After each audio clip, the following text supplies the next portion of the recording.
તો હાય મિત્રો, કેમ છો બધા? મજામાં? નવા વ્લોગમાં તમારું સ્વાગત છે. અને સવાર પડી ગઈ મસ્ત આવીને આપણે કુંડી ભરી લીધી, કેમ કે પછી લાઇટ નું નક્કી ન હોય ક્યારે આવે નો પણ આવે. પછી આપણે જોયું તો એક અવાજ આવતો હતો, અને અવાજ તેનો તો જ્યાં છુપાયેલું છે એક નાનું એવું ગલુડિયું. ભાઈ એટલું ડરેલું હતું, આવતું નતું મારી પાસે, કેમ કે છે ને આગલી રાત્રે જ એના ભાઈઓ ને કોક કૂતરાઓ ખાઈ ગયા, એટલે એ છુપાઈને જ રહેતું. પછી મારા ભાઈએ એનો મિલાપ કરાવી દીધો એની મમ્મી હારે. જો તમને બતાવું, જો ઓલી એની મમ્મી છે, ત્યારનું હે ને કલાક ઉપર થઈ ગયું એ રોતું હતું, પણ ફાઇનલી એના મમ્મી મળી ગયા એને. હવે એ સુરક્ષિત છે, મમ્મી અને એનું બચ્ચું. અને ગાઈશ, આપણા ઘરે નાનું નાનું ક્યુટ મસ્ત એવું છે ને બગુડું પણ છે એક. એને જમતા શીખાડતા હતા, એટલે નાનું કૂણું ઘાસ છે ને મેં વાઢી આવી. પછી એને જો મોઢામાં આપી અને મેં ખવડાવતા શીખાડતી હતી કે તું છે ને આ ઘાસ ખા.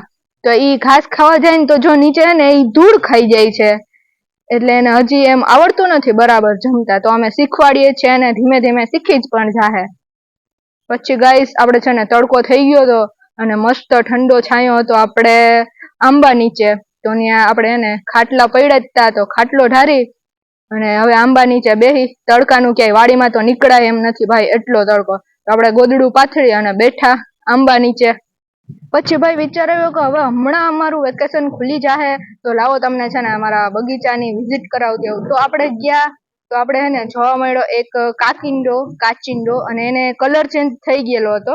એટલે એને છે ને રેડ કલર ગળા પાસે અને પેટ પાસે થઈ ગયો હતો. તો અમારે જો આવો કાકિંડાનો કલર ચેન્જ થાય ને, તો પછી અમે એને પૂછી, કાકિંડા વરસાદ ઊંચો કે નીચો? તો ઈ છે ને મોઢું ડગાવે એમ.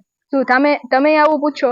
પછી ગાઈસ, જો આપણે છે ને ઘણી બધી કેરમાં કેળા પણ આવી ગયા છે, પણ અત્યારે હજી કાચા છે. તો એમ મળીએ નેક્સ્ટ બ્લોગમાં, ત્યાં સુધી બાય.